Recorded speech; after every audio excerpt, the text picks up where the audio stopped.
अच्छा, आज हमारे बीएसएनएल की ये तीसरी यूनिट। तो शुरुआत होती है उत्तराखंड राज्य स्थायी प्रशासन से। देखो, हमें पता है संविधान के भाग 6 के तहत अनुच्छेद 152 से 237 तक राज्यों का शासन संचालित होता है। ठीक है? उत्तराखंड राज्य प्रशासन के 3 प्रमुख अंग हैं, कार्यपालिका, विधानमंडल और न्यायपालिका। कार्यपालिका में हमें पता है कि राज्यपाल, मंत्रिपरिषद, सचिवालय, विभाग तथा महाधिवक्ता आते हैं और विधानमंडल में राज्यपाल और विधानसभा। बाकी तीसरी है न्यायपालिका। तो सबसे पहले कार्यपालिका की बात करेंगे। तो कार्यपालिका संवैधानिक प्रमुख की अगर बात करें तो वो राज्यपाल होता है और 153 के तहत प्रत्येक राज्य में एक राज्यपाल या गवर्नर होगा। ठीक बात है? और कार्यपालिका के अंदर राज्यपाल, मंत्रिपरिषद, सचिवालय, कार्यकारी विभाग या महाधिवक्ता आते हैं। ठीक हो गया? मंत्रिपरिषद राजनीतिक प्रमुख जबकि सचिवालय प्रशासनिक प्रमुख होता है। मंत्रिपरिषद क्या होता है? राजनीतिक प्रमुख होता है और सचिवालय प्रशासनिक प्रमुख होता है। ठीक हो गया? और निर्देशालय कार्यकारी विभाग होते हैं। ठीक हो गया? अगला है राज्यपाल या गवर्नर। बात की जाए अनुच्छेद 155 की तो इसके तहत राज्यपाल की नियुक्ति राष्ट्रपति द्वारा की जाती है और राज्यपाल राष्ट्रपति की इच्छा प्रयत्न तक पद धारण करता है। ठीक है? राज्यपाल की नियुक्ति के लिए न्यूनतम आयु 35 वर्ष है और राज्यपाल की अनुपस्थिति या विशिष्ट परिस्थिति में उच्च न्यायालय या मुख्य न्यायाधीश या वरिष्ठ न्यायाधीश राज्यपाल के कर्तव्यों का निर्वहन कर सकता है। ठीक हो गया? और 159 के तहत राज्यपाल उच्च न्यायालय के मुख्य न्यायाधीश के सम्मुख शपथ लेता है।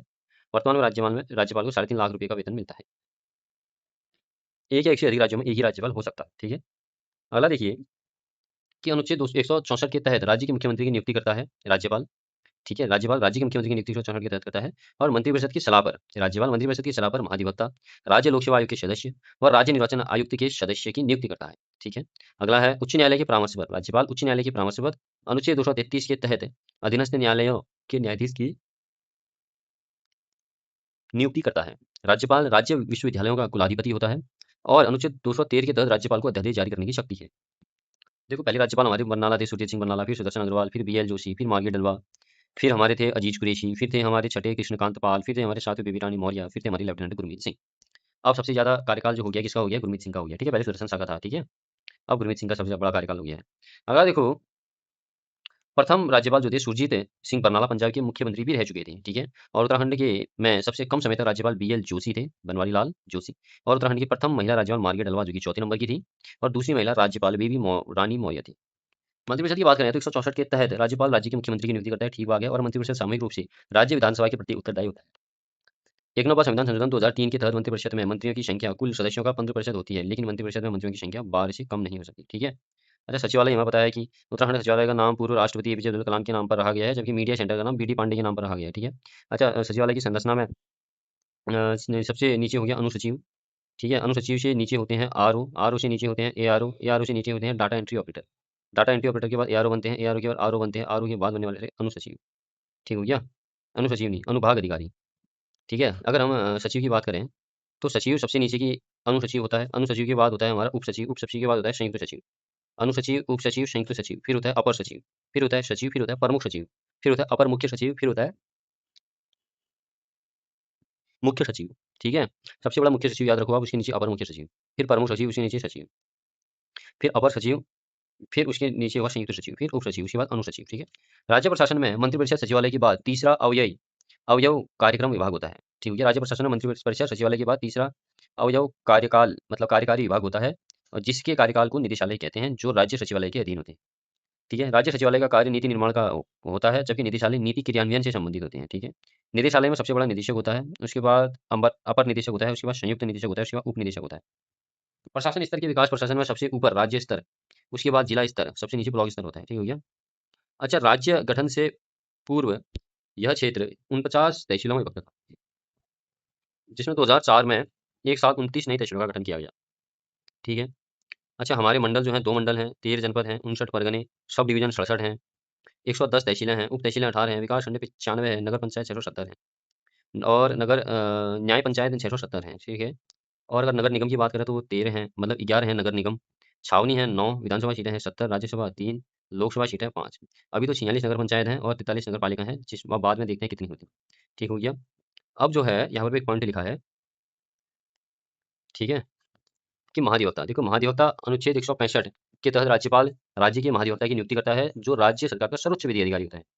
ऐसा व्यक्ति 10 वर्ष से अधिक समय तक न्यायिक कार्य से जुड़ा हो या 10 वर्ष से उच्च न्यायालय अधिवक्ता का कार्य किया हो, वह महाधिवक्ता नियुक्त हो सकता है। महाधिवक्ता राज्य सरकार को विधि संबंधी विषयों की सलाह देता है। महाधिवक्ता राज्य विधानसभा की कार्यवाहियों में भाग ले सकता है, एक सदन में बोल सकता है, परंतु मतदान नहीं कर सकता। ठीक है? महाधिवक्ता देखो, पहला तो एलपी नथानी था, अंतरिम सरकार के प्रथम, फिर मेहरबान सिंह नेगी निर्वाचन सरकार के प्रथम, फिर हुए एलपी नथानी, पहले थे ललिता प्रसाद नथानी, यही। ठीक है? एलपी नथानी, फिर मेहरबान सिंह नेगी, उसके बाद फिर से एलपी नथानी, फिर एसएन बाबुलकर, फिर यूके उनियाल, फिर वीबीएस नेगी, अभी जो है वो है एसएन बाबुलकर। ठीक है। अगला है हमारा मुख्य स्थायी अधिवक्ता एवं अन्य राज्य अधिवक्ता। देखो स्थायी अधिवक्ता का अर्थ होता है न्यायालय न्यायाधिकरणों या अधीनस्थ न्यायालयों में सरकारी मामलों के संचालन के लिए नियुक्त अधिवक्ता या वकील। ठीक हो गया। वे मूल रूप से सरकार के अधिवक्ता होते हैं। ठीक है, मूल रूप से सरकार के अधिवक्ता होते हैं। ठीक है। अगला है हमारा उत्तराखंड बार काउंसिल की एक स्वायत्त निकाय है जिसकी स्थापना वर्ष 2004 में अधिवक्ता अधिनियम 1961 के प्रावधानों के तहत की गई थी। ठीक है, इतना याद रखो। विधानमंडल देखो, उत्तराखंड राज्य विधानमंडल के दो अंग है, राज्यपाल और विधानसभा। संविधान के अनुच्छेद 168 में विधानमंडल का प्रावधान है। अनुच्छेद 169 के तहत संसद विधान परिषद का बना व समाप्त कर सकती है। ठीक है। राज्य विधानसभा संविधान के अनुच्छेद 170 के तहत विधानसभा का गठन का प्रावधान है। और राज्य में विधानसभा के दो भवन बनाए गए हैं, प्रथम देहरादून और दूसरा रानीशहर गैरसैंण। राज्य विधानसभा के चुनाव को कराने का दायित्व राष्ट्रीय चुनाव आयोग का होता है। ठीक बात है। और किसी राज्य की विधानसभा में अधिकतम सदस्य 500, न्यूनतम 60 हो सकते हैं। ठीक है। राज्य विधानसभा सदस्यों का आवंटन 2026 तक 1971 की जनगणना के आधार पर किया गया है। ठीक है। विधानसभा की बैठक गणपूर्ति में कम से कम 1/10 सदस्यों का होना जरूरी है। यह संख्या किसी भी परिस्थिति में 10 से कम नहीं हो सकती। विधानसभा का सत्र वर्षों में कम से कम 2 बार आहूत किया जाना आवश्यक है एवं 2 सत्रों के बीच 6 माह से अधिक का अंतराल नहीं होना चाहिए। अनुच्छेद 178 के तहत विधानसभा के सदस्य अपने सदस्यों में से एक अध्यक्ष व एक को उपाध्यक्ष चुनते हैं। उत्तराखंड विधानसभा 70 विधायकों से मिलकर बनती है और उत्तराखंड विधानसभा में एक सदस्य एग्लो इंडियन होता था जिसे 104वां संविधान संशोधन 2019 द्वारा समाप्त कर दिया गया। ठीक है। देखो, उत्तराखंड राज्य गठन के समय देश के राष्ट्रपति के आर नारायण तथा प्रधानमंत्री अटल बिहारी वाजपेयी थे। उत्तर प्रदेश के मुख्यमंत्री तब राजनाथ सिंह थे तथा केंद्र में राष्ट्रीय जनतांत्रिक गठबंधन की सरकार थी केंद्र में। ठीक हो गया। उत्तर प्रदेश पुनर्गठन विधेयक 2000 के तहत उत्तरांचल की अंतरिम विधानसभा हेतु 31 विधायकों की व्यवस्था थी, जिसमें 22 सदस्य विधानसभा के 9 विधान परिषद के थे और अंतरिम विधानसभा के गठन से पूर्व विधान परिषद के 9 सदस्यों में से एक का कार्यकाल समाप्त हो गया था, जिस कारण अंतरिम विधानसभा का गठन 30 विधायकों से किया गया। 9 नवंबर 2000 को बताया नित्यानंद स्वामी उत्तरांचल के प्रथम मुख्यमंत्री बने। ठीक है। अच्छा, अंतरिम विधानसभा में मुख्यमंत्री सहित 9 कैबिनेट मंत्री और 4 राज्य मंत्री बनाए गए। अंतरिम विधानसभा में भाजपा के 21 विधायक थे। ठीक हो गया। अगला है कि अंतरिम विधानसभा का अध्यक्ष कौन था? प्रकाश पंत। प्रथम प्रोटेम स्पीकर थे काजी मोहिद्दीन और अंतरिम विधानसभा का प्रथम सत्र 9 जनवरी 2001 से शुरू हुआ। इसमें प्रतिपक्ष का नेता कोई भी नहीं था। राज्य विधानसभा का परिसीमन। राज्य गठन में कुल 22 विधानसभा की 9 विधान परिषद की सीटें थीं। उत्तराखंड में पहला परिसीमन 5 नवंबर 2001 को हुआ और परिसीमन के बाद सीटें 70 हो गई। 1971 की जनगणना के आधार पर किया गया। 2006 से 6 में जज कुलदीप सिंह की अध्यक्षता में 2001 की जनगणना के आधार पर परिसीमन किया गया, जिसे फरवरी 2008 में प्रस्तुत किया गया। ठीक है। अच्छा देखो, बहुत इंपॉर्टेंट लाइन है। परिसीमन 2006 के बाद पर्वतीय क्षेत्र की समाप्त विधानसभा सीटें। देखो, 6 विधानसभा सीटें समाप्त करी, याद रखना। 6 को समाप्त किया और 6 को जोड़ा। ठीक है। मैदानी वाले क्षेत्र में जोड़ा और पर्वतीय वाले क्षेत्र में घटा दिया। धुमाकोट हुआ करती थी पौड़ी में, इसको हटा दिया। थलीसैंड हुआ करती थी पौड़ी में, इसको हटा दिया। पिकियासैंड हुआ करती थी अल्मोड़ा में, इसको हटा दिया। कलंचना पिथौरागढ़ में हटा दिया। कांडा बागेश्वर में हटा दिया। कांडा तो मुझे याद है एपी भाई। कलंचना भी मुझे याद है मयूर कुमार जी। बिकियासैंड याद रखना मैंने अल्मोड़ा, और नंदप्रयाग चमोली याद रखना आप। थलीसैंड याद रखना घुमाकोट। धुमाकोट कहाँ की है? पौड़ी की है धुमाकोट। थलीसैंड हो गई पौड़ी की। धुमाकोट थलीसैंड पौड़ी। नंदप्रयाग की चमोली हट गई, बिकियासैंड की अल्मोड़ा हट गई, मतलब अल्मोड़ा की बिकियासैंड हट गई, पिथौरागढ़ की कलंचना और कांडा। ठीक है। और जोड़ी गई देहरादून में रायपुर वाला क्षेत्र जोड़ दिया गया, नैनीताल लालगांव वाला क्षेत्र जोड़ दिया गया, उधमसिंह नगर नानक मता जोड़ दिया गया, और किच्छा जोड़ दिया गया, बीएचईएल हरिद्वार जोड़ दिया गया और हरिद्वार ग्रामीण जोड़ दिया गया। ठीक है। अच्छा, उत्तराखंड विधानसभा सीटों में 70 सीटों में से 15 सीटें आरक्षित हैं, जिसमें 13 सीटें तो एससी व 2 सीटें एसटी के लिए आरक्षित हैं। ठीक है। अगला है उत्तराखंड प्रथम निर्वाचित विधानसभा। देखो, 14 फरवरी 2002 को हुए पहले चुनाव 54.34% मतदान हुआ। दूसरा हुआ 21 फरवरी, ठीक उसके 7 दिन बाद 2007 में, इसमें 63.6% का मतदान हुआ। ठीक है। पहले वाले के अध्यक्ष कौन बने थे? हमारी निर्वाचित यशपाल आर्य। दूसरे वाले कौन बने थे अध्यक्ष? श्री हरिवंश कपूर। ठीक है। अगला है तीसरी निर्वाचित विधानसभा 30 जनवरी 2012 को, इसमें 67.70% का मतदान हुआ था और इसमें 5 महिलाएं प्रत्याशियों ने चुनाव जीता था। ठीक है। अच्छा, पहले 4 महिलाएं जीती थी, फर्स्ट वाले में तो 4 महिलाएं जीती थी चुनाव। ठीक है। दूसरे वाले पहले वाले में 4 महिलाएं चुनाव जीती थी, दूसरे वाले में भी कितनी जीती थी? 4 महिलाएं चुनाव जीती थी। तीसरे वाले में 5 महिलाएं चुनाव जीत गई और चौथे वाले में भी 5 महिलाएं चुनाव जीत गई। तीसरे वाले में जो हमारे मुख्यमंत्री थे विजय बहुगुणा थे और क्या कहते हैं अध्यक्ष थे विधानसभा गोविंद सिंह कुंजवाल। ठीक है।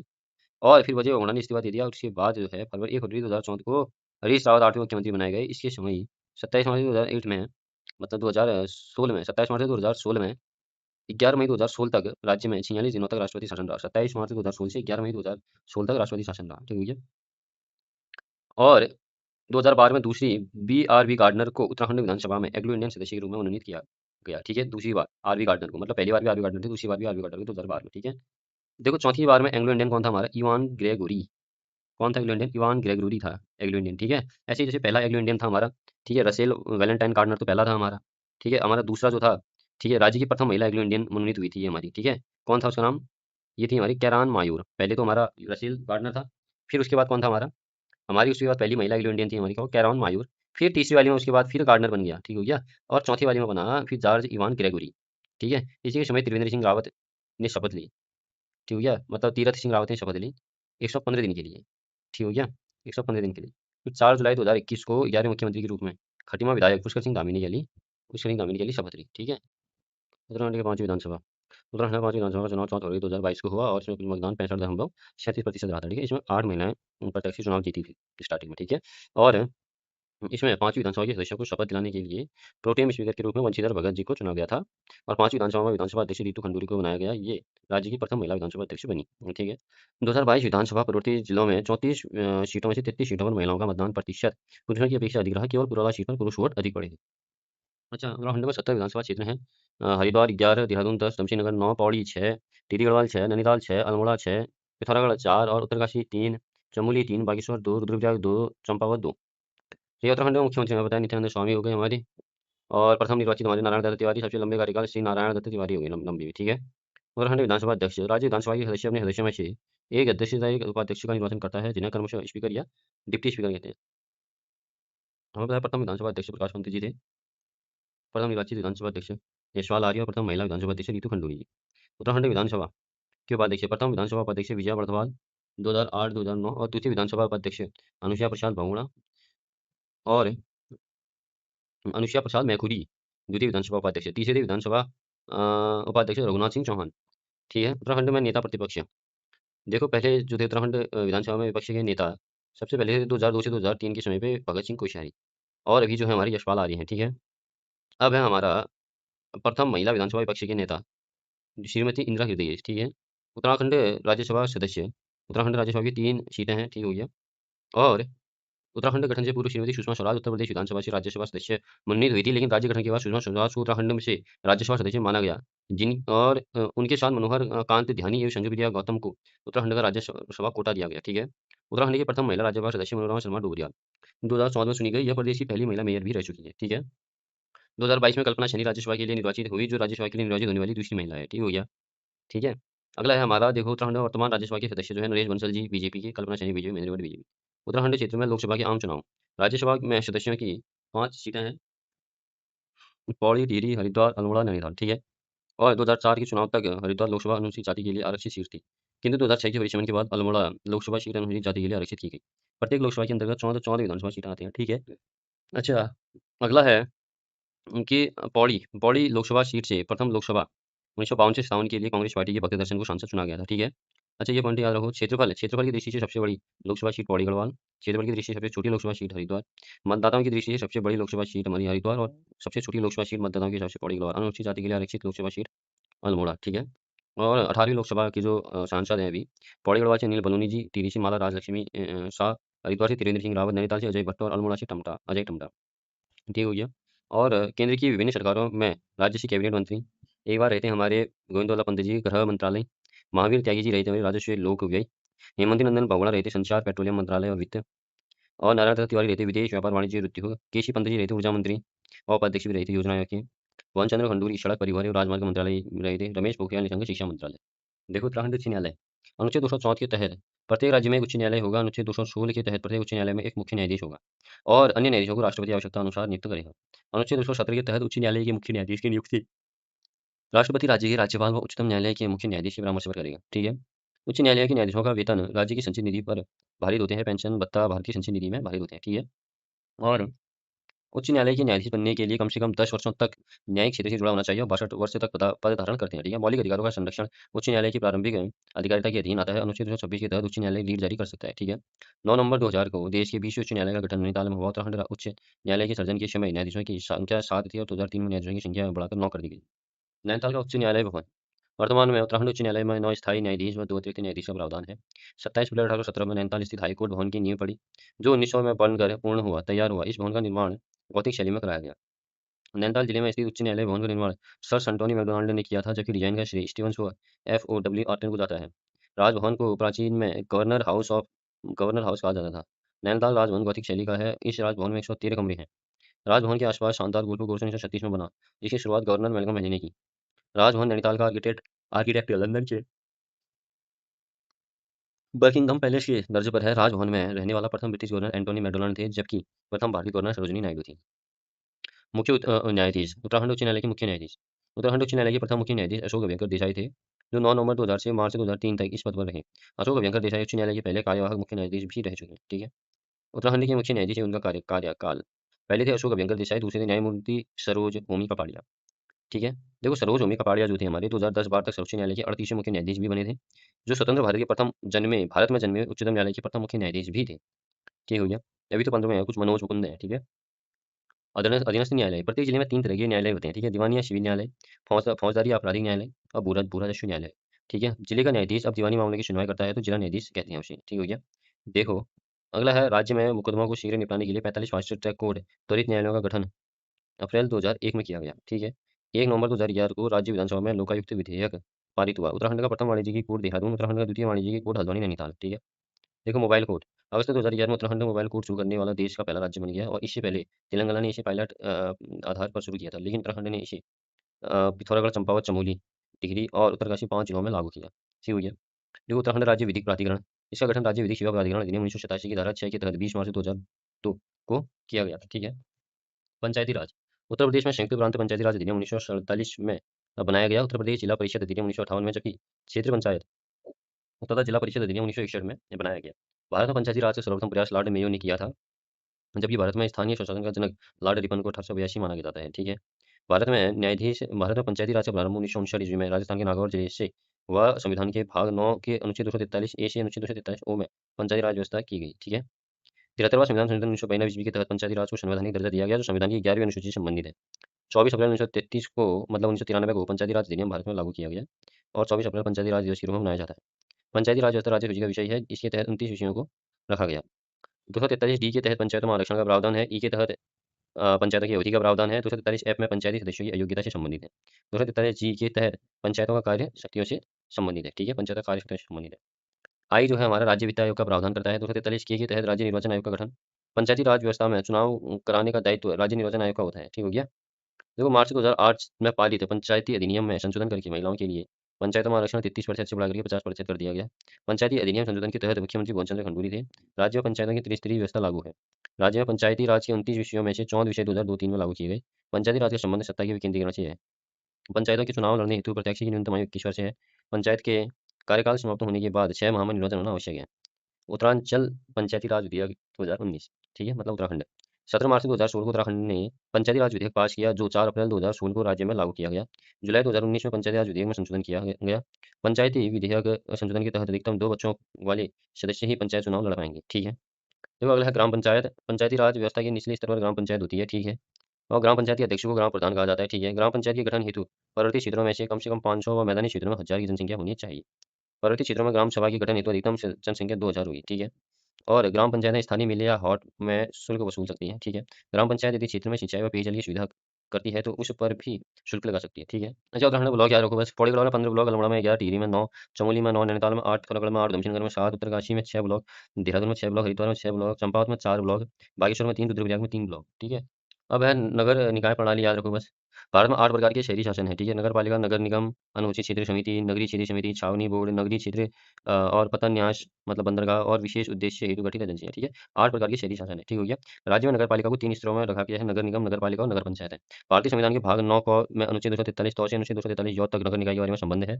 74वां संविधान संशोधन 1992 के तहत संविधान में 12वीं अनुसूची जोड़ी गई, जो नगर निकाय की उपबंध से संबंधित है। संविधान में नगर निकाय की उपबंध संबंध में 18 विषय दिए हैं। राज्य में नगरीय स्वायत्त प्रणाली की शुरुआत 1916 में उत्तर प्रदेश नगर पालिका अधिनियम 1916 के तहत हुई। ठीक है। छावनी परिषद अधिनियम 1924 उत्तर प्रदेश नगर निगम अधिनियम 1959 के प्रावधान लागू हैं इसमें। ठीक हो गया। देखो 3 नगर पंचायतें हैं जहाँ चुनाव न होकर मनोनीत होते हैं: बद्रीनाथ, गंगोत्री और केदारनाथ। ठीक हो गया। और सबसे पुरानी नगर पालिका परिषद मसूरी नगर पालिका 1842 थी। ठीक है। देखो नगर निगम की मैं बात करूँ तो हल्द्वानी की पहली महिला मेयर रेणुका अधिकारी थी। यही छोड़ो मतलब उन्हीं तो 2024 में अल्मोड़ा पिथौरागढ़ नए नगर निगम बनाए गए। ठीक हो गया। और जो अल्मोड़ा की पहली जो बनी थी प्रथम मेयर अजय वर्मा बनी थी, और पिथौरागढ़ नगर निगम की प्रथम मेयर कल्पना देवलाल बनी थी। ठीक है। नगर निगम देहरादून जो है 1998 में बना नगर निगम, हरिद्वार 2011 में, हल्द्वानी 2011 में, रुद्रपुर 2013 में, काशीपुर 2013 में, रुड़की 2013 में, कोटद्वार 2017 में, ऋषिकेश 2017 में, श्रीनगर 2021 में, अल्मोड़ा और पिथौरागढ़ 2024 में। उत्तराखंड लोक सेवा आयोग राज्य लोक सेवा आयोग का गठन संविधान की भाग 14 और अनुच्छेद 315 के तहत किया गया। ठीक है। उत्तराखंड लोक सेवा आयोग की अधिसूचना 14 मार्च 2001 को जारी हुई, 15 मई 2001 को नए संगठन के रूप में शुरू हुआ, ठीक है। वर्तमान में उत्तराखंड लोक सेवा आयोग में 1 अध्यक्ष के साथ 6 सदस्य हैं, ठीक है। इसके प्रथम अध्यक्ष एन वी नवानी थे, प्रथम महिला सदस्य सुधा रानी पांडे थी, ठीक हो गया। अगला है हमारा उत्तराखंड अधीनस्थ सेवा चयन आयोग 17 सितंबर 2014 को स्थापित था। पहले अध्यक्ष Shri doctor B S Rawat थे। राज्य वित्त आयोग हमारा 243 आई के तहत वित्त आयोग की स्थापना की गई है, ठीक है। इसका गठन 2001 में किया गया, जिसके अध्यक्ष थे श्री आर के धर, ठीक है। वित्त आयोग के अध्यक्ष जो है 243 आई, पहले थे आर के धर, दूसरे जी सी श्रीवास्तव, तीसरे इंदु कुमार पांडे, चौथे टी एस पकुला, पांचवें इंदु कुमार पांडे और छठे थे श्री एन रविशंकर। पहले आर के धर, फिर जी सी श्रीवास्तव, फिर इंदु कुमार पांडे, फिर टी एस पकुला, फिर इंदु कुमार पांडे, फिर एन रविशंकर, ठीक हो गया। अच्छा, निर्वाचन आयोग का गठन 30 जुलाई 2001 को देहरादून में किया था और संविधान के अनुच्छेद 243 के तथा 243 जेड ए के प्रावधानों एवं अधिनियमों के अधीन उत्तराखंड में पंचायतों व नगर निकाय के चुनाव इस आयोग के निर्देशन तथा नियंत्रण में संपन्न होते हैं। यह स्थायी आयोग है और इसका गठन एक निर्वाचन आयुक्तों से होता है, ठीक है। उत्तराखंड निर्वाचन आयोग के प्रथम निर्वाचन आयुक्त दुर्गेश जोशी थे। राज्य योजना आयोग, इस आयोग का गठन 21 मार्च 2001 को किया था। इसका मुख्यालय देहरादून में है और राज्य योजना आयोग के अध्यक्ष मुख्यमंत्री होते हैं। भरत सिंह रावत राज्य योजना आयोग के प्रथम उपाध्यक्ष थे, ठीक है। उत्तराखंड में राज्य योजना आयोग को समाप्त कर उसके स्थान पर सेतु का गठन किया गया है, ठीक है। Setu state institute of improving and transforming Uttarakhand. 3 मई 2023 को उत्तराखंड कैबिनेट ने नीति आयोग की तर्ज पर उत्तराखंड में सेतु को मंजूरी देने के साथ कई नई अन्य महत्वपूर्ण प्रस्ताव को मंजूरी दी है। जुलाई 2023 में सेतु का गठन किया गया है, ठीक है। मुख्यमंत्री इसके अध्यक्ष, नियोजन मंत्री उपाध्यक्ष थे इसी, ठीक है। और वर्तमान में सेतु आयोग के उपाध्यक्ष राजशेखर जोशी थे, ठीक हो गया। उत्तराखंड मानवाधिकार आयोग 13 मई 2013 को पूर्ण रूप से अस्तित्व में आया। इसके प्रथम चेयरमैन जस्टिस विजेंद्र जैन थे, ठीक हो गया। और मानवाधिकार संरक्षण अधिनियम 1993 के तहत इस आयोग का गठन हुआ है। उत्तराखंड राज्य महिला आयोग विधेयक 2005 को दिनांक 9 नवंबर 2005 को अनुमति प्रदान की गई, ठीक हो गया। और राज्य महिला आयोग की प्रथम अध्यक्ष कौन बनी थी? श्रीमती संतोष चौहान थी, ठीक है। किसकी राज्य महिला आयोग की प्रथम अध्यक्ष है? श्रीमती संतोष चौहान। अच्छा, उत्तराखंड राज्य सूचना आयोग 3 अक्टूबर 2005 में देहरादून में किया गया। इसका गठन एक राज्य मुख्य सूचना आयुक्त तथा अन्य सूचना आयुक्तों को मिलकर हुआ, ठीक हो गया। और किंतु राज्य सूचना आयुक्तों की संख्या 10 से अधिक नहीं हो सकती है, ये तो है, ठीक है। राज्य मुख्य सूचना आयुक्त डॉक्टर आर एस टोलिया थे, पहले, दूसरे नरपत सिंह नपलचाल, तीसरे शत्रुघ्न सिन्हा, चौथे अनिल चंद्र गुनेठा, पांचवें थी राधा रतोड़ी। राधा रतोड़ी तो प्रथम महिला मुख्य सूचना आयुक्त बनी है, ठीक है। उत्तराखंड अनुसूचित जाति आयोग, इसका गठन 27 मई 2003 को हुआ था, ठीक हो गया। इस आयोग में एक अध्यक्ष, एक उपाध्यक्ष, 5 सदस्य होते हैं। ये सभी सदस्य अनुसूचित जाति से होते हैं, जिसमें एक महिला सदस्य भी शामिल होती है, ठीक है। उत्तराखंड अन्य पिछड़ा वर्ग आयोग, इस आयोग का गठन उत्तराखंड राज्य अन्य पिछड़ा वर्ग आयोग अधिनियम 2003 के तहत किया गया, ठीक हो गया। उत्तराखंड अल्पसंख्यक आयोग अनुच्छेद 200 के तहत उत्तराखंड विधानसभा द्वारा अल्पसंख्यक आयोग विधेयक को जून 2002 को पारित किया गया। इसका गठन 27 मई 2003 में हुआ, मुख्यालय इसका देहरादून है। 29 सितंबर 2003 को इस आयोग ने अपना कार्य प्रारंभ किया। उत्तराखंड खाद्य सुरक्षा आयोग, राष्ट्रीय खाद्य सुरक्षा अधिनियम की धारा 15 के तहत यह आयोग 2013 में गठित हुआ। इस आयोग का कार्यालय देहरादून में है। 5 सदस्यीय निकाय है ये, जिसमें 2 सीटें महिलाओं तथा कम से कम 1 सदस्य अनुसूचित जाति और अनुसूचित जनजाति से होता है, ठीक है। उत्तराखंड खाद्य सुरक्षा आयोग के प्रथम अध्यक्ष कुणाल शर्मा थे, ठीक है। उत्तराखंड प्रशासनिक आयोग 2006 में तत्कालीन मुख्य सचिव जी सी पंत की अध्यक्षता में उत्तराखंड प्रशासनिक सुधार आयोग की स्थापना की गई। उत्तराखंड राज्य बाल अधिकार संरक्षण आयोग अधिनियम 2005 के तहत केंद्र और राज्य स्तर पर बाल अधिकार संरक्षण आयोग की स्थापना की गई। राज्य बाल अधिकार संरक्षण आयोग की स्थापना 10 मई 2011 को की गई। उत्तराखंड गौ सेवा आयोग वर्ष 2002 के अधिनियम के तहत उत्तराखंड गौ सेवा आयोग वर्ष 2010 में अस्तित्व में आया, ठीक हो गया। ग्राम्य विकास और पलायन निवारण आयोग 25 अगस्त 2017 में ग्रामीण विकास और पलायन आयोग का गठन हुआ और जिसका नाम वर्ष 2022 में ग्राम्य विकास एवं पलायन निवारण आयोग कर दिया गया। इसका मुख्यालय पौड़ी गढ़वाल में है, ठीक है। इसका अध्यक्ष राज्य का मुख्यमंत्री होता है और प्रथम उपाध्यक्ष डॉक्टर एस एस नेगी है, ठीक है। और पलायन निवारण आयोग ने अपनी रिपोर्ट मई 2018 में जारी की है। आयोग अनुसार सर्वाधिक पलायन पौड़ी जनपद में हुआ, ठीक है। राज्य किसान आयोग दिसंबर 2016 को देहरादून में हुआ, ठीक है। राज्य सेवा का अधिकार आयोग उत्तराखंड राज्य सेवा का अधिकार अधिनियम 4 अक्टूबर 2011 को पारित हुआ, ठीक है। उत्तराखंड लोक सेवा अधिकरण 28 मार्च 2001 को उत्तराखंड राज्य लोक सेवा अधिकरण की स्थापना की गई, ठीक हो गया। और उत्तराखंड राज्य लोक सेवा अधिकरण 2004 में स्थायी रूप से नैनीताल से कार्य शुरू किया इसने और 2013 से अधिकरण का कार्यालय देहरादून स्थानांतरित किया, ठीक है। उपभोक्ता संरक्षण अधिनियम 1986 उपभोक्ताओं के अधिकारों को निर्धारित करता है, ठीक है। राज्य में उपभोक्ता विवाद प्रतितोष आयोग का गठन वर्ष 2002 में किया गया है और वर्तमान में उत्तराखंड राज्य में 13 जिला आयोग कार्यरत हैं। मेरा गांव मेरी सड़क योजना, इसकी शुरुआत 21 जनवरी 2015 को हुई थी। इस योजना का प्राथमिक उद्देश्य था राज्य के दूर दराज के गांवों को मुख्य सड़कों से जोड़ना। मेरा गांव मेरा धन योजना की शुरुआत 2014 में हुई। इसके तहत गांवों में कोई भी व्यक्ति अपना पैसा भवन निर्माण में निवेश कर सकता है। इन भवनों को सरकार द्वारा अस्पताल, आईटीआई, आंगनबाड़ी जैसे संस्थान खोलने के लिए किराए पर लेगी, ठीक है। मुख्यमंत्री वात्सल्य योजना की शुरुआत 2 अगस्त 2021 में हुई। वात्सल्य योजना के तहत कोरोना महामारी 2020 के तहत अनाथ हुए बच्चों को आर्थिक मदद एवं संरक्षण प्रदान करना है, ठीक है। और इस योजना के तहत अनाथ हुए बच्चों को कक्षा को 12वीं तक निःशुल्क शिक्षा एवं प्रतिमाह 3000 रुपये भत्ता दिया जाएगा। मुख्यमंत्री दाल पोषित योजना का शुभारंभ त्रिवेंद्र सिंह रावत ने 12 सितंबर 2019 में किया था। इस योजना के तहत राशन कार्ड धारक परिवारों को 2 किलो दाल प्रति माह रियायती दरों में दी जाएगी, ठीक हो गया। चार धाम राजमार्ग विकास योजना 27 दिसंबर 2016 को प्रधानमंत्री द्वारा इस योजना का शुभारंभ किया गया। इसका उद्देश्य चारों धामों पर ऑल वेदर रोड बनाना है। इसके लिए 12,000 करोड़ की स्वीकृति दी गई, ठीक है। और चार धाम विकास योजना के तहत 889 किलोमीटर सड़कों को 10 मीटर तक चौड़ीकरण करना था। अटल आयुष्मान उत्तराखंड योजना 25 दिसंबर 2018, इस योजना के लिए सरकार ने गोल्डन कार्ड और हेल्पलाइन नंबर 104 जारी किया है। प्रधानमंत्री जन आरोग्य योजना या आयुष्मान भारत योजना के तहत प्रदेश के केवल 5 लाख परिवारों को प्रतिवर्ष 5 लाख रुपए की निःशुल्क चिकित्सा सुविधा उपलब्ध कराने की घोषणा की गई, ठीक हो गया। अगला है हमारा मुख्यमंत्री अंत्योदय निःशुल्क गैस रिफिल, शुरुआत 12 फरवरी 2023। मुख्यमंत्री धामी ने पौड़ी में कंडोलिया मैदान से इस योजना के तहत प्रदेश की महिलाओं को रसोई धुएं से मुक्त करना है और इस योजना के तहत अंत्योदय परिवारों को वर्ष में 3 निःशुल्क गैस सिलेंडर रिफिल की सुविधा प्रदान की है। आशा संगिनी ऐप पोर्टल नवंबर 2022, ठीक है। उत्थान योजना पुष्कर सिंह धामी द्वारा इस योजना की घोषणा 20 फरवरी 2023 में की गई। इसका उद्देश्य निर्धन प्रतियोगी छात्रों को निःशुल्क कोचिंग उपलब्ध कराना है। मुख्यमंत्री ज्ञान ज्ञान कोश योजना, इस योजना की घोषणा धामी द्वारा 20 फरवरी 2023 को की गई। उद्देश्य प्रतियोगी परीक्षाओं हेतु मूलभूत सुविधाओं प्रदान करना। इस योजना के तहत राज्य के प्रत्येक जिले में एक समृद्ध पुस्तकालय की स्थापना की जानी है। बुद्धिमान छात्र योजना प्रारंभ 27 जुलाई 2021 को किया गया। मेधावी छात्र प्रोत्साहन योजना, इस योजना का प्रारंभ 2023 में किया गया, ठीक हो गया। और अगला है हमारा रोजगार प्रयाग पोर्टल, 10 अक्टूबर 2023 को देहरादून जनपद से किया गया, ठीक हो गया इसका उद्घाटन।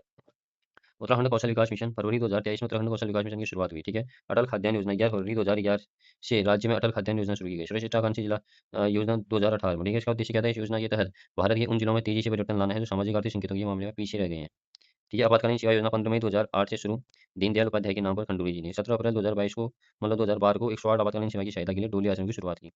राष्ट्रीय बाल श्रम परियोजना, केंद्रीय श्रम व रोजगार मंत्रालय ने इस योजना की शुरुआत 1988 में, जिसके तहत 6 से 14 वर्ष की आयु वर्ग के बच्चों को खतरनाक व्यवसायों के शामिल होने से बचाना है। केंद्रीय शिक्षा मंत्रालय ने राष्ट्रीय बाल श्रम परियोजना को समग्र शिक्षा अभियान में समाहित कर दिया है। समग्र शिक्षा अभियान को राज्य में 2020-2021 से संचालित किया गया है, ठीक है। मुख्यमंत्री नमक पोषण योजना 6 जुलाई 2024, देहरादून की हिमालयन सांस्कृतिक केंद्र निम्बूवाला से, ठीक है।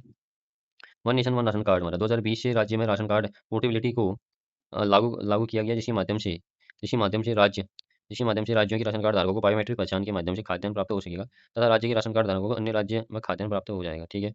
ग्रेन एटीएम जो है हमारा, ग्रेन एटीएम जो है, देहरादून में प्रथम ग्रेन एटीएम स्थापित करने वाला देश का तीसरा राज्य बन गया है ये, ठीक है भैया। पहले तो हरियाणा ने, फिर उड़ीसा ने इसकी स्थापना की थी, अब उत्तराखंड ने भी कर दी है, ठीक है। और वर्तमान समय में उत्तराखंड में 21 नए ग्रीन एटीएम स्थापित किए जाएंगे, ठीक है भैया। शुरुआती ईंधन सखी योजना की शुरुआत हुई थी 15 दिसंबर 2023 में, ठीक है। और एचपी कंपनी का द्वारा 4 जनपदों में पायलट प्रोजेक्ट के तहत शुरू हुआ था, ठीक है, हिंदुस्तान पेट्रोलियम के तहत, ठीक हो गया। अच्छा, समेकित बाल विकास कार्यक्रम को केंद्र द्वारा 1975 ईस्वी में राज्य के समस्त आंगनबाड़ी केंद्रों में चलाया जा रहा है। पालना योजना की शुरुआत उत्तराखंड सरकार द्वारा 2 अक्टूबर 2015 को शुरू की गई। इसके तहत सरकार अनाथ बच्चों को गोद लेगी, ठीक हो गया। खिलती कलियां योजना उत्तराखंड सरकार द्वारा 15 अगस्त 2015 को शुरू की गई, जिसके तहत 6 वर्ष तक के बच्चों को कुपोषण से बचाने का प्रयास किया जाएगा, ठीक हो गया। राष्ट्रीय पोषाहार मिशन योजना केंद्र सरकार ने 2001-2002 में शुरू की, ठीक है। स्वाधार योजना 2001-2 के तहत महिलाओं को कामकाजी एवं सशक्त बनाने के लिए शुरू की गई, ठीक है। मोनाल परियोजना अप्रैल 2011 के तहत 11 से 18 वर्ष तक की किशोरियों को मास्टर ट्रेनर के रूप में तैयार करना था, ठीक है। स्वावलंबन कार्यक्रम 1996 के तहत महिलाओं को परंपरागत व गैर परंपरागत धंधों का प्रशिक्षण या कौशल प्रदान कर स्वरोजगार प्राप्त करने में मदद करनी है, ठीक है। मुख्यमंत्री कन्या सामूहिक विवाह योजना 2023, 9 नवंबर 2023 को उत्तराखंड स्थापना दिवस में मुख्यमंत्री धामी जी द्वारा मुख्यमंत्री कन्या सामूहिक विवाह योजना की घोषणा की। मुख्यमंत्री कचहरी कल्याण योजना शुरुआत 30 अक्टूबर 2021, केंद्रीय गृह मंत्री अमित शाह द्वारा देहरादून में की गई। कचहरी योजना का उद्देश्य राज्य की महिलाओं को आत्मनिर्भर बनाना है। वैष्णवी किट योजना के तहत सरकार हर परिवार में बेटी के जन्म होने पर नवजात शिशु को वैष्णवी किट भेजेगी। इस योजना का संचालन महिला एवं बाल विकास विभाग द्वारा किया जाएगा। यह योजना 24 जनवरी 2018 को शुरू की गई, जिसका संबंध बेटी बचाओ बेटी पढ़ाओ योजना से है। कुक्ड फूड के अंतर्गत 3 से 6 वर्ष तक के बच्चों को आंगनबाड़ी केंद्रों पर माता समिति के माध्यम से पका भोजन दिया जा रहा है, ठीक है। मुख्यमंत्री बाल पोषण योजना, इसके तहत आंगनबाड़ी केंद्रों में बच्चों की संख्या में वृद्धि व निरंतरता को प्रोत्साहित करने के लिए, ठीक हो गया। 3 से 6 वर्ष आयु तक के लोग इसमें रहेंगे। वंदे मातरम योजना 9 फरवरी 2004 के तहत गर्भवती महिलाओं को निःशुल्क उपचार सुविधा प्रदान करना है। मुख्यमंत्री महालक्ष्मी किट योजना 17 जुलाई 2021 से मुख्यमंत्री महालक्ष्मी किट योजना की शुरुआत हुई है।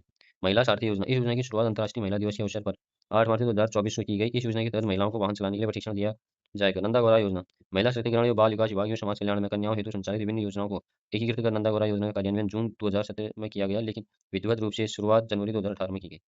नंदा गौरा योजना का मुख्य उद्देश्य कन्या भ्रूण हत्या पर रोक लगाना, बाल विवाह रोकना एवं उच्च शिक्षा प्रदान कर उन्हें आत्मनिर्भर बनाना है। मुख्यमंत्री आंचल अमृत योजना, इसकी शुरुआत 7 मार्च 2019 को हुई। इस योजना के अंतर्गत आंगनबाड़ी केंद्र के पंजीकृत 3 से 6 वर्ष के बच्चों को फोर्टिफाइड सुगंधित दूध पाउडर डेयरी विकास विभाग के माध्यम से उपलब्ध कराया जाता है। किशोरी शक्ति योजना 2000 और 2001 के तहत 11 से 18 वर्ष की बालिकाओं को प्रशिक्षित एवं प्रशिक्षण देकर आत्मनिर्भर बनाना है। जननी सुरक्षा योजना 12 अप्रैल 2005 को हुआ, ठीक हो गया। अगला है हमारा, क्या कहते हैं, जो जननी सुरक्षा योजना है, इसके तहत सरकारी अस्पताल में सुरक्षित प्रसव कराने वाली गर्भवती को 400 रुपये की धनराशि दी जाती है। इसे 2017 में बढ़ाकर 6000 रुपये कर दिया गया था, ठीक है। और जननी सुरक्षा योजना के तहत खुशियों की सवारी को 2015 में शामिल किया गया, जिसकी जिम्मेदारी जच्चा व बच्चा को सुरक्षित घर पहुंचाने की थी। सबला योजना 19 नवंबर 2010, कार्यान्वयन 1 अप्रैल 2011 को हुआ इसका। 11 से 18 वर्ष की शिक्षा में वंचित किशोरियों को औपचारिक और अनौपचारिक शिक्षा की मुख्य धारा में लाना व उनका विकास सुनिश्चित करना था।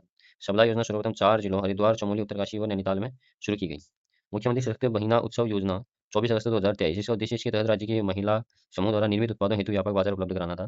अच्छा, महिला उद्यमिता उद्यमिता प्रोत्साहन योजना 15 अगस्त 2019, मुख्यमंत्री लखपति दीदी योजना 4 नवंबर 2022, ठीक हो गया। 2025 तक 1.25 लाख लोगों को लाखपति बनाना इसका लक्ष्य था। मुख्यमंत्री उद्यमी विशेष प्रोत्साहन 15 अगस्त 2015 सूक्ष्म एवं लघु उद्यम क्षेत्र में महिलाओं की पर्याप्त भागीदारी सुनिश्चित करने के लिए विनिर्माण एवं सेवा क्षेत्र में उद्यमशील महिलाओं को बैंकों से आसान ऋण उपलब्ध कराना है। उत्तराखंड सरकार ने 18 जुलाई 2001 को सरकारी नौकरियों में राज्य की मूल निवासी महिलाओं को 20% आरक्षण देने का आदेश जारी किया था। 24 जुलाई 2006 को तत्कालीन मुख्यमंत्री नैना दत्त तिवारी ने महिला आरक्षण को 20% से बढ़ाकर 30% कर दिया था। अक्टूबर 2022 को उच्च न्यायालय ने महिला आरक्षण पर रोक लगा दी, जिसके बाद 4 नवंबर 2022 को राज्य सरकार की स्पेशल लीव पिटीशन पर सुनवाई करते हुए सुप्रीम कोर्ट ने हाई कोर्ट के फैसले पर रोक लगा दी।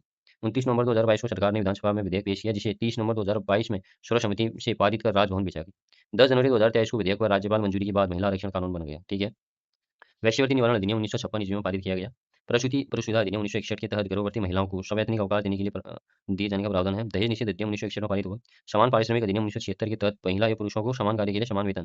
ठीक है। राज्य सरकार द्वारा 2006-7 को महिला सशक्तिकरण वर्ष घोषित किया गया और उत्तराखंड सरकार ने उत्तर प्रदेश जमींदारी विनाश और भूमि व्यवस्था अधिनियम 1950 में संशोधन 2021 को लागू करते हुए महिलाओं को पैतृक संपत्ति में खरीदार का अधिकार दिया।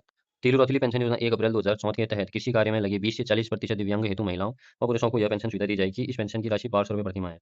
वृद्धावस्था पेंशन 2014 में 800 रुपये प्रतिमाह थी, जबकि इसे अब 2022 में बढ़ाकर 1500 कर दिया गया। राज्य युवा नीति 5 सितंबर 2011 के तहत 18 से 35 वर्ष के युवाओं पर फोकस किया जाएगा। ठीक हो गया। और 4 फरवरी 2018 को स्टार्टअप नीति 2018 को मंजूरी मिली है। दीनदयाल उपाध्याय किसान कल्याण योजना 9 नवंबर 2017 के तहत किसानों को 2% ब्याज दर पर 1 लाख रुपए तक लोन दिया जाएगा। रहबर योजना के तहत 18 से 35 वर्ष की गरीब महिलाओं को स्वरोजगार प्रशिक्षण देना है। ठीक है। मुख्यमंत्री स्वरोजगार योजना 2020 की शुरुआत 28 मई 2020 में की गई। इस योजना के तहत प्रवासी उत्तराखंडियों को स्वरोजगार के प्रति प्रोत्साहित करना है। उत्तराखंड सरकार ने 13 मई 2020 को होप पोर्टल लॉन्च किया, जो बेरोजगार युवाओं को रोजगार दिलाने के लिए लॉन्च किया गया था। इसका full form helping out people everywhere है। पिरू लाओ पैसा पाओ मिशन 8 मई 2024 से रुद्रप्रयाग जिले में शुरू की गई। मुख्यमंत्री ई रिक्शा कल्याण योजना इस योजना के अंतर्गत राज्य के युवाओं युवतियों को रोजगार प्रदान किए जाने व रोजगार सृजन हेतु सहकारी बैंकों द्वारा बेरोजगार युवक युवतियों को ई रिक्शा खरीदने हेतु 9% वार्षिक दर पर ऋण उपलब्ध कराया जा रहा है। होम स्टे योजना 2018 इस योजना को पंडित दीनदयाल उपाध्याय योजना के नाम से जाना जाता है, जिसकी शुरुआत 2018 से की गई। यह योजना नगर निगम क्षेत्रों को छोड़कर संपूर्ण प्रदेश में लागू है। पर्यटन विभाग द्वारा मैदानी जनपदों हेतु लागत का 25% या अधिकतम रुपये 7.5 लाख की सहायता दी जाती है। होम स्टे लागत का 50% या अधिकतर 15 लाख सहायता दी जाती है और बासा नाम से होम स्टे योजना पौड़ी जिले में शुरू हुई। ठीक है। ठीक है। जायका परियोजना राज्य सरकार व जापान की कंपनी जायका के बीच 2014 में 807 करोड़ का अनुबंध हुआ है। जायका परियोजना के तहत वन पंचायतों के माध्यम से वनों के संरक्षण, चारागाह विकास, महिला रोजगार और ग्रामीण आजीविका को बढ़ावा दिया जाएगा। जायका परियोजना 2022 तक 250 वन पंचायतों को जोड़ने का लक्ष्य रखा है। वीर सिंह गढ़वाली पर्यटन स्वरोजगार योजना वीर चंद्र सिंह गढ़वाली पर्यटन स्वरोजगार योजना की शुरुआत 1 जून 2002 को की गई थी। ठीक हो गया। स्थानीय लोगों को पर्यटन की गतिविधियों से जोड़ने के लिए पर्यटन विभाग बैंकों के माध्यम से ऋण उपलब्ध कराता है। ठीक है। और राज्य में औद्योगिक विकास संबंधी योजनाएं उत्तराखंड खादी एवं ग्रामोद्योग बोर्ड की स्थापना 17 अगस्त 2002 को हुई, जिसका मुख्यालय भोपाल पानी देहरादून में स्थित है। उत्तराखंड में श्रम आयुक्त संगठन की स्थापना श्रम विभाग के अंतर्गत वर्ष 2000 में हुई, जिसका प्रधान कार्यालय हल्द्वानी में है। ग्रोथ सेंटर योजना राज्य सरकार ने स्थानीय उत्पादों एवं सेवाओं को राष्ट्रीय और अंतर्राष्ट्रीय बाजार में स्थापित करने के लिए 2018 में ग्रोथ सेंटर योजना की शुरुआत की। मुख्यमंत्री मत्स्य संपदा योजना एवं मत्स्य विकास से संबंधित प्रमुख नवोन्मेषी योजना की शुरुआत 30 अक्टूबर 2023 से हुई। राज्य में ट्राउट मछली की मांग पूरा करने के लिए डेनमार्क से 13 लाख ट्राउट आइड ओवा का आयात किया जा रहा है। ट्राउट मछलियों के विपणन हेतु सरकार द्वारा आईटीबी के साथ अनुबंध किया गया है। ठीक है। अगला है हमारा राज्य में चाल खाल योजना का संबंध जल संचयन से है। उत्तराखंड राज्य जल निधि 2019 को मंजूरी दी गई। हिमालय दर्शन योजना फरवरी 2015 को शुरू की गई। इस योजना के तहत हेलीकॉप्टर के माध्यम से हिमालय श्रृंखला का दर्शन कराया जाएगा। पर्यावरण सुरक्षा को बढ़ाने के लिए 2015 में मेरा पेड़ मेरा धन योजना शुरू की गई। निर्मल भारत अभियान की शुरुआत 1999 में की गई, जिसके तहत वर्ष 2017 में राज्य भर में शौचालयों का निर्माण कराना था। पर्यावरण मित्र योजना की शुरुआत 11 मार्च 2006 को श्रीनगर में हरक सिंह रावत द्वारा की गई। 4 नवंबर 2008 को गंगा नदी को राष्ट्रीय नदी घोषित। स्पर्श गंगा अभियान 17 दिसंबर 2009 को गढ़वाल विश्वविद्यालय के छात्रों द्वारा शुरू किया गया, जिसकी ब्रांड एम्बेसडर हेमा मालिनी को बनाया गया। राज्य में प्रतिवर्ष 17 दिसंबर को गंगा स्वच्छता दिवस मनाया गया। राज्य सरकार पर्यावरण के क्षेत्र में गणरत्न सम्मान सीसीआई ग्रीन अवार्ड हेतु हिमालयन इन्वायरमेंट अवार्ड दे देती है। ठीक है। पर्यावरण सुरक्षा में उल्लेखित कार्यों के लिए राज्य सरकार पीताम्बर पंत राष्ट्रीय पर्यावरण फेलोशिप देती है। उत्तराखंड सरकार ने नैम्प कार्यक्रम की शुरुआत की, जिसका संबंध वायु गुणवत्ता निगरानी कार्यक्रम से है। नमामि गंगे योजना नमामि गंगे अभियान को जून 2014 में केंद्र सरकार द्वारा फ्लैगशिप कार्यक्रम के रूप में अनुमोदित किया गया था। 7 जुलाई 2016 से नमामि गंगे योजना की शुरुआत ऋषिकुल मैदान हरिद्वार से हुई। नमामि गंगे योजना के तहत भागीरथी, अलकनंदा, गंगा, मंदाकिनी नदियों को शामिल किया गया है। इस योजना के तहत 8 जैव विविधता संरक्षण केंद्रों की स्थापना की जाएगी, जिनमें से 2 जैव विविधता संरक्षण केंद्र ऋषिकेश और देहरादून में बनाए गए हैं।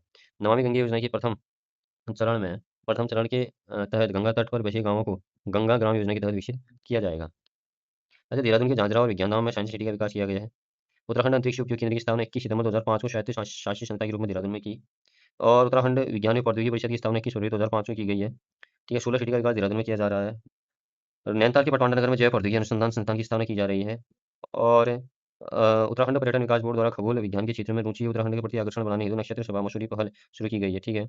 उत्तराखंड राज्य विज्ञान प्रौद्योगिकी परिषद यूकॉस्ट विज्ञान और प्रौद्योगिकी विभाग के अंतर्गत कार्यरत Uttarakhand state council for science and technology Uttarakhand सरकार का एक स्वायत्त निकाय है। यूकास्ट के अंतर्गत प्रमुख कार्य किए जा रहे हैं, जैसे साइंस सिटी की स्थापना देहरादून में, मानस खंड विज्ञान केंद्र अल्मोड़ा, विज्ञान केंद्र चंपावत।